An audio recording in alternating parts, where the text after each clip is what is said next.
Can I get a witness? Can I get a witness? Can I get a witness? Can I get a witness? Can I get a witness? Can I get a witness? Can I get a witness? Can I get a witness? Welcome to the huddle, the P.O.P show. The power of perspective. Man, I feel good tonight. Alexa, tell me something good. We all we got. We all we need. Alexa, what's the most powerful music in the world? Futsal by Trab P. Come on, man. She on point tonight. Can I get a witness? Can I get a witness? We know that your attention is the most powerful thing that you can pay. So I give my all to be worthy in the moment and on the replay. Each one reach one. Each one teach one. If you are that one, then you got to know that you are enough. Enough to get it right when everything seems to be going wrong. Tonight, I want to start off with some real hero training. And it's some training that I got. The question is more powerful than the answer. Shout out to my brother K-Dog, Chris Mayfield. Had a real hero training conversation last night. He said, hey man, you've been on my mind. It's something I've been wanting to ask you or talk to you about. I said, come on with it, brother. He said, man, I've been watching you for a long time and you've been consistent. He said, man, you put a lot into hero training on Thursday. He said, man, I really see what you're doing. He said, but I realize, man, I got to think, do you really want this to grow even more, or what do you really want from this? The question be more powerful than the answer. I had to chew on it for a minute. I said, well, man, I got a purpose, and we talked and we talked. And Chris is a younger brother. Met him over here doing hero training. He from Texas. Met him through this here. So this is real. And if I had to say it, I say, well, Chris, I want what we got to expound in real life, to real brotherhood. Real collaboration over competition. Real examples of we all we got, we all we need. I want what me and you got to expound to brothers and sisters and children and families. He said, I feel you. He a powerful young man. He inspiring. He said, well, man, I was thinking and I just wanted to ask you this. He said, what if you was really Alfred? I was like, well, who the fuck is Alfred, K-Dog? He said, you don't know who Alfred is? I say, nah. He said, Batman Butler. See, we got into some real hero training, using a hero story to train me. And I was honest enough. I say, nah, man, I don't really know who Alfred is. I say, K-Dog, I got to make another confession. Man, I don't really color in the lines too much or anything. Once I get the concept, I deal with the bone worker concepts. I said, but I ain't never really got into the Batman story. He said, yeah, Alfred. He said, Alfred is Batman's butler. I said, come on, talk to me, K-Dog. He said, you know, Bruce Wayne parents died when he was young, and his parents left a fortune to Alfred Pennyworth. But you know, he took in Bruce Wayne and raised him as a child and cultivated him to be Batman. So Alfred made Batman. Alfred had the real power and the real understanding.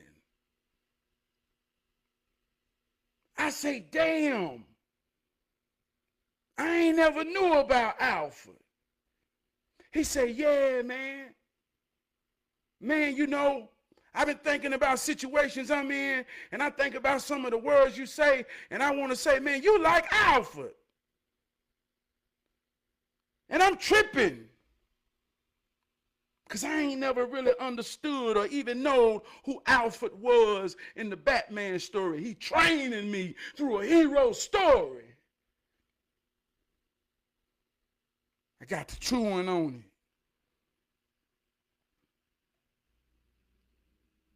I had to ask myself, am I Alfred? No, I had a conflict with me, myself, and I. I say, no, I'm Batman. I'm still ready to be on the rooftop. I ain't no goddamn Alfred like that.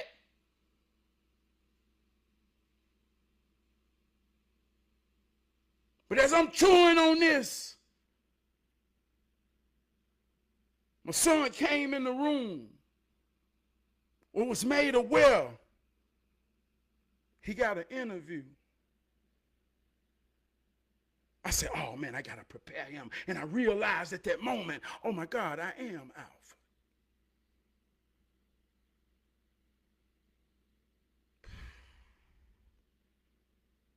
The point was,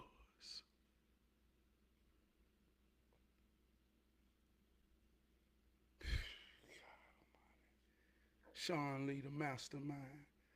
Brother Black, you already know. He said, or Star Wars either. He gave me a hero lesson about Star Wars. He told me I was Yoda. He said, you got it, but you don't really want to use it. Like Darth Vader. Darth Vader was pure till he got turned. Man, I've been getting some hero training, Black. I ain't even think about that. It's real hero training. Got to understand the point. So I got up in the spirit. I wanted to really understand Alfred. So I went to work and talking to the Asians and everybody who I thought might have been in the comics or really understand. I say, man, what you know about Alfred? Asian guy say, yeah, man, Alfred was a bad man. He seemed like a servant. He seemed like he was nobody. But he was really the mastermind. He created all the gadgets for Bruce Wayne. I said, did he train Bruce Wayne? He said, no. Alfred was trained by the Tibetan monks. So he sent Bruce Wayne off to get trained by the Tibetan monks to get the discipline that he needed to come back. And Alfred kind of put all the pieces of the puzzles together. He said, you don't know who Alfred is?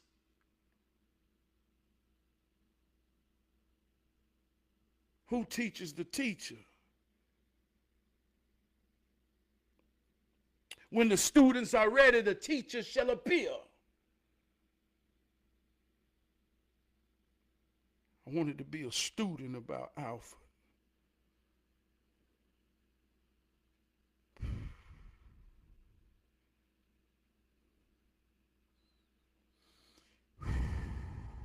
There was a mighty man who always prepared himself when he had to go do a speaking engagement. He was very confident. He knew when he walked in the room, his presence would be felt. Everybody knew what to expect. But before every speaking engagement, there was an old man in the neighborhood that cultivated him and gave him a courage and belief, kind of like a locker room pep talk before every speaking session. He would go to that old mechanic, no matter what that mechanic was doing, no matter what the circumstances. If he had to wait, he felt like the conversation was necessary. The mechanic had never, ever even left the neighborhood to even fathom where he would be speaking, how he would be speaking, and who he would be speaking to. The mechanic never, ever knew that he would ever be in the situation to see the speaker speak. But he knew what he gave him before he spoke.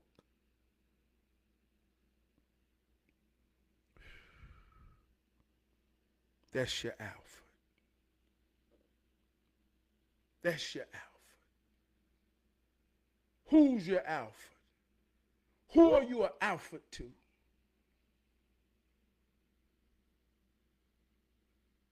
Black, talking real life shit, man. K-Dog say, well, what you want out of this? And I say, K-Dog, I'm going to be honest with you, man. This shit kind of like my therapy. I just be able to get on here and express myself. I keep a lot of shit bottled in. This is just a way I express myself, and I just hope that some people could get some understanding and seeds to apply to see how it works or see their position in it in the midst of me just dumping my soul out.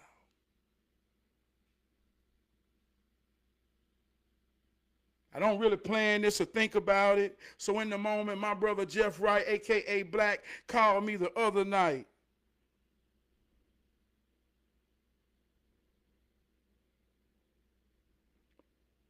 He said, I ain't want nothing, man. I'm just calling, man. Feel good to be able to call my brother.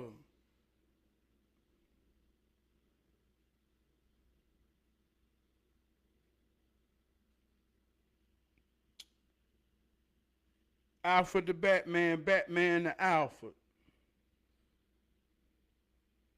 We talk about 100, keeping it 100. We talk about in 100, we talk about 85% of the people looking for 15% of the people to say, come here. Out of the 15, only 5 of those truly telling you to come here to give you pure nourishment and teaching so that you may use for your own survival with no alternative motive. 10 are saying, come here to stand on top of your goddamn head to get where they want to go. And don't never let your ego think you are confined to any position, because just as much as I didn't understand who Alfred was,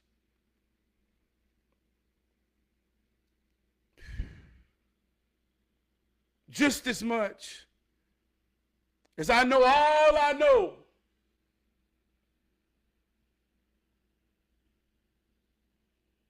but I call somebody to go where I'm scared or don't want to go.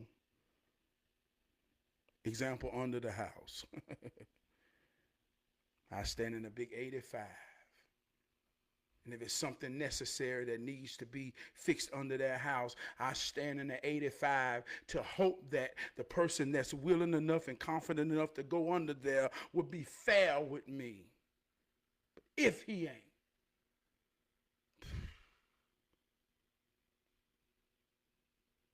so your position can change.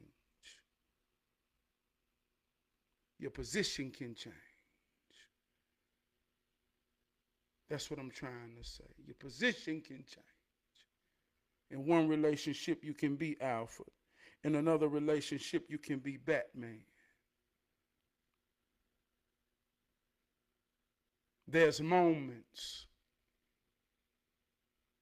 when you got to beat your chest and be proud.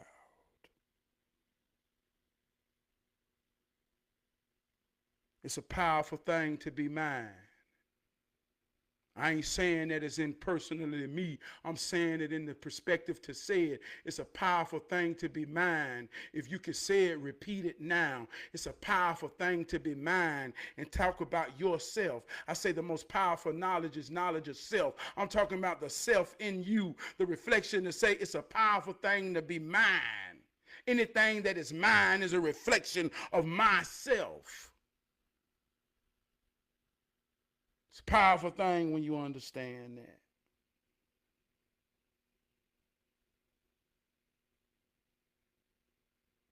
And when I stand in position to claim it as mine, that comes with a dependency.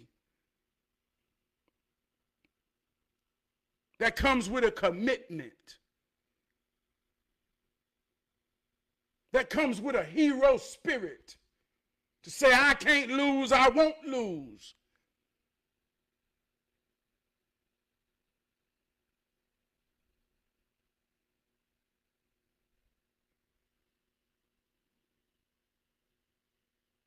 There's a particular position we all stand in the moments.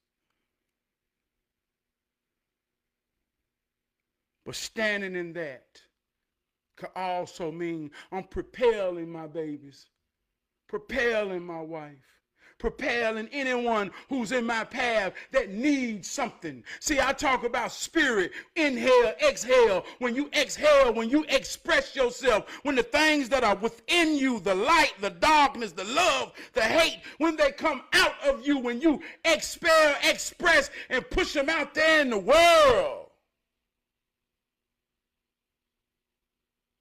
So you got to understand the Alpha spirit, because that is the building, the architect, the foundation of a reality. I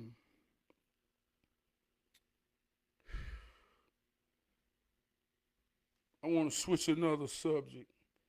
I'm done with Alpha. I want to talk about boundaries. I feel good. Boundaries. Been hearing this word.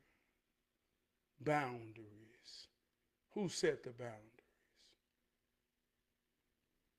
Alexa, what is the meaning of boundary? A boundary is a line or limit that marks the edge of something, separating it from other areas. It can be physical, like a fence between properties, or metaphorical, like personal limits in relationships. Would you like to learn about setting personal boundaries in relationships? No. All right, no problem. There was a man who wanted to put a basketball court in his backyard. Say he wanted a full court, so he went and got a man to build the court. And the man that built the court was getting ready to put the lines down. I'm talking about the out of bounds, the 3-point line, the key, the free throw line. He wanted to make it realistic so that you can really train and understand the game of basketball. But the guy said, "Ho, stop. Don't put no lines on my court." He said, "Matter of fact, I don't want any type of boundaries. I just want a open space and a goal." See, matter of fact, I don't even want to play with rules. I want to have so much fun that we ain't calling foul, we ain't calling walk, we ain't calling nothing. We're just going to have fun and shoot basketball. So the man said, okay. So about the first 2 days, they was just running, doing everything, shooting basketball, throwing it from everywhere.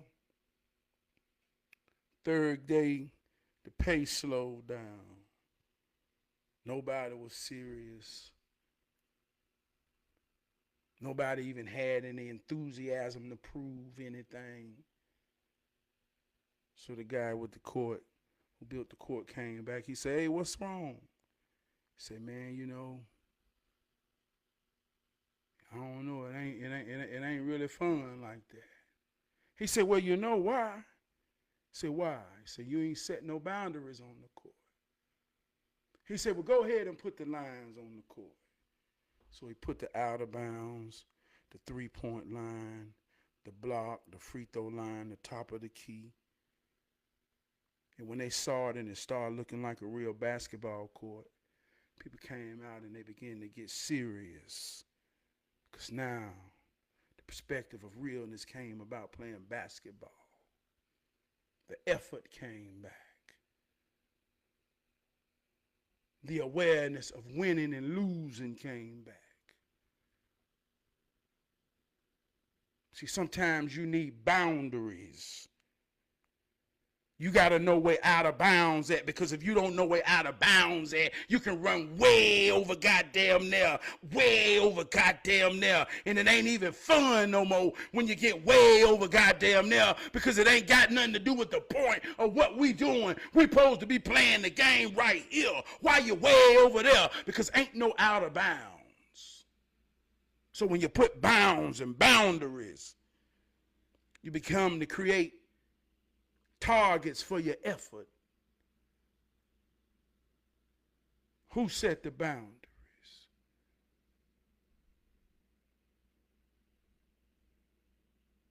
Do you have any boundaries? Talk foul about the name and they'll let you know you out of bounds. You crossing the boundaries, dog.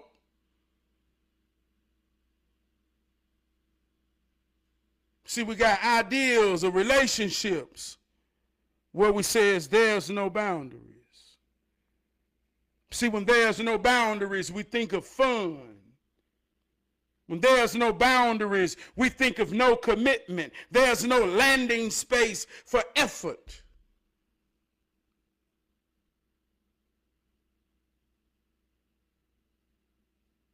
How can I do you wrong? How can you expect something from me when there's no boundaries? I'm never out of bounds. And I'm going to tell you where this ideal come from in real life. See, when you're afraid of losing,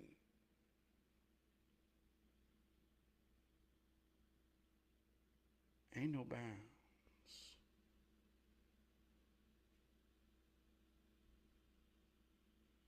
Ain't no bounds. When you can't control, ain't no bounds. How can I do you wrong if ain't no bounds?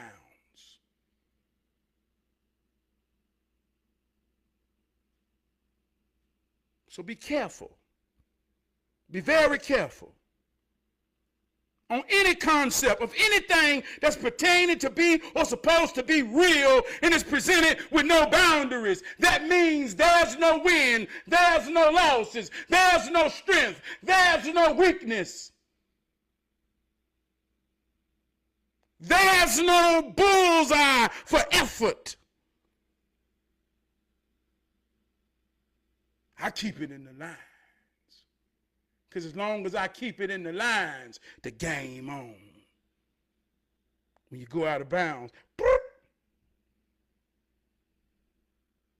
consequences.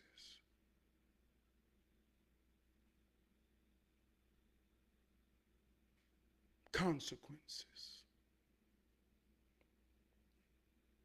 You can't have a friend or be a friend with no boundaries. Certain things you can and you can't say to me as a man.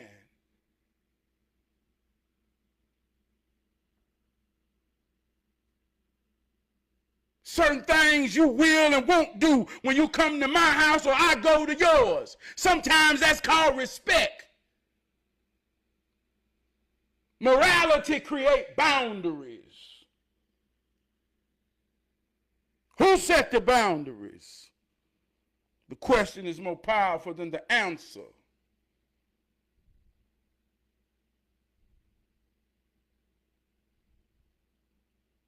If I have no boundaries, I can't fail.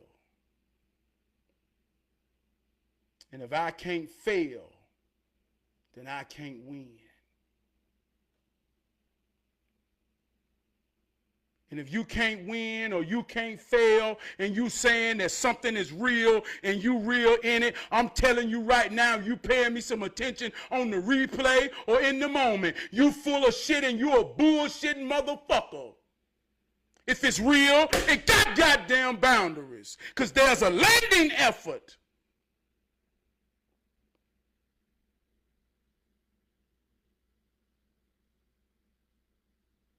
I don't respect nothing and nobody that ain't got boundaries on what's real. You scared, you fake, you weak. You've given up. You don't believe in the aspect and power of control. Fuck, you ain't got no bounds. Fuck, you ain't got no rules.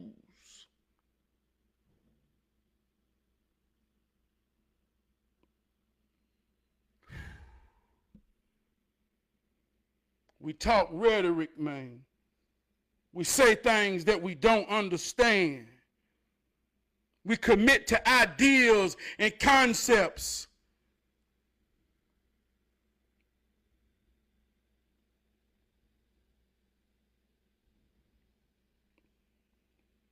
Man.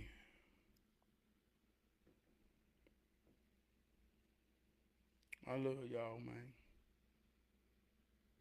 Boundaries. Set the boundaries. The question is more powerful than the answer. What are your boundaries? How far can you go before you're out of bounds? And if you can't never get out of bounds and you don't know no bounds, then you a scared, weak motherfucker because you're scared to lose.